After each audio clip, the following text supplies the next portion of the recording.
তো hello everyone, কেমন আছো তোমরা সবাই? আশা করছি ভালো আছো, আমিও খুব ভালো আছি।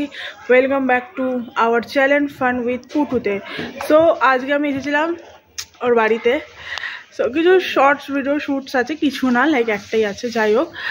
বাট এসে আমি একটা জিনিস দেখলাম, তোমাদেরকেও দেখাচ্ছিলাম।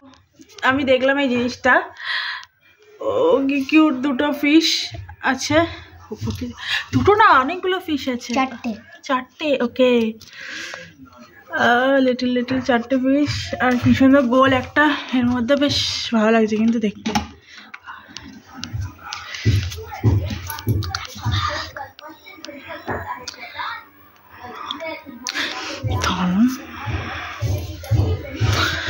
ছোট্টু, এটা তোদের না? এটা আমাদের না, আমার বন্ধুর। তো তুই কি করছিস বন্ধুর? ও 10 দিনের জন্য ঘুরতে গেছে দেশের বাড়িতে, তাই জন্য আমাদের ঘরে রেখে দিয়ে গেছে। তোরা রেখে দিয়ে গেছে? তুই একটা কিনে নে, হেভি দেখতে না মাছগুলো? হ্যাঁ, মাছগুলো হেভি দেখতে না? আমরা কিনবো কিছুদিন পরে। এখন না? না, এখন না। টিভিতে ছোট ভীম নতুন চ্যানেল এটা। পোগো, তো পোগো আর নতুন কোথায়? এটা নতুন পোগো আবার নতুন কবে থেকে হলো? কার্টুনটা নতুন। ও, কার্টুনটা নতুন। হঠাৎ করেই দেখি মা আর বোন মিলে পিঠে বানাচ্ছে, আমি তো অবাক। যাই হোক, তো দেখলাম মা নারকেলটাকে বেশ ভালো মতো গুড় ফুড় দিয়ে একদম ভেজে টেজে নিয়েছে, তারপরে চালের গুঁড়িটা মাখাচ্ছে।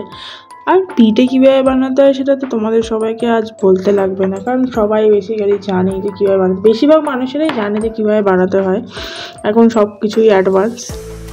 যাই হোক, বাট পিঠে কিন্তু সত্যি কথা বলতে আমার বোনের দুজনেরই মানে খেতে তো খুব ভালোই লাগে। কার না ভালো লাগে, অবশ্যই সবারই ভালো লাগে। তো আমাদের বাড়িতে সত্যি কথা বলতে কোনো পার্বণ বা উৎসব কিছু হয় না, বাট আমরা নিজেদের যেহেতু ভালো লাগে সেহেতু আমরা এটা বানাই। তো মা শুধু এবারে দু রকমই বানিয়েছিল, দুধ পুলি আর ভাপা পিঠে। একটু পাটিসাপটাও বানাতো, ভালো হতো। মাকে ওটার জন্য রিকোয়েস্ট করবো বানানোর। তো আপাতত দেখে নাও, বোন একদম শেপ দিচ্ছে, ডিজাইন দিচ্ছে, এ যেন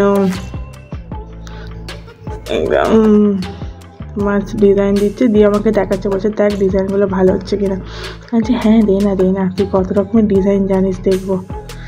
তো এক একটা বসে বসে পিঠের ডিজাইন দিচ্ছিল, আর আমি সেগুলো দেখছিলাম। এই যে কত বানিয়ে রেডি হয়ে গেছে।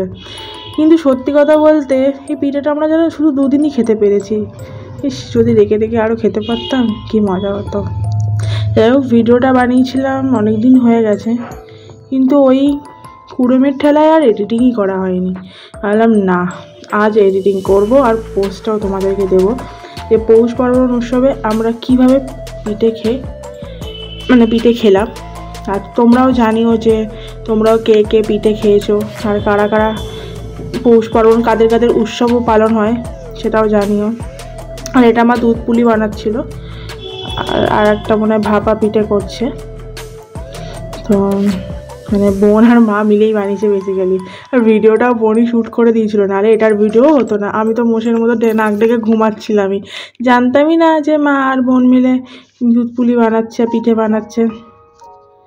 তো খেতে তো সত্যি বলতে খুবই মজা হয়েছিল। এই যে ভাপা পিঠের জন্য মা নিয়ে নিয়েছে সব পিঠেগুলোকে, এবার হয়তো ওটাকে চাপাবে। খেতে কিন্তু সত্যি বলতে দুর্দান্তই হয়েছিল, মানে এমন হয়েছিল যে সেটার আমরা সত্যি বলতে কেউ ভিডিওই নিইনি, মানে এতই খেতে ব্যস্ত হয়ে গেছিলাম তারপরে। আর তোমরা কেউ কিন্তু আমার চ্যানেলটাকে সাবস্ক্রাইবই করছো না, প্লিজ তোমরাও চ্যানেলটাকে সাবস্ক্রাইব করো। আর এই ভিডিওটা ভালো লাগলে লাইক কমেন্ট শেয়ার করতে কিন্তু ভুলবে না। Bye bye.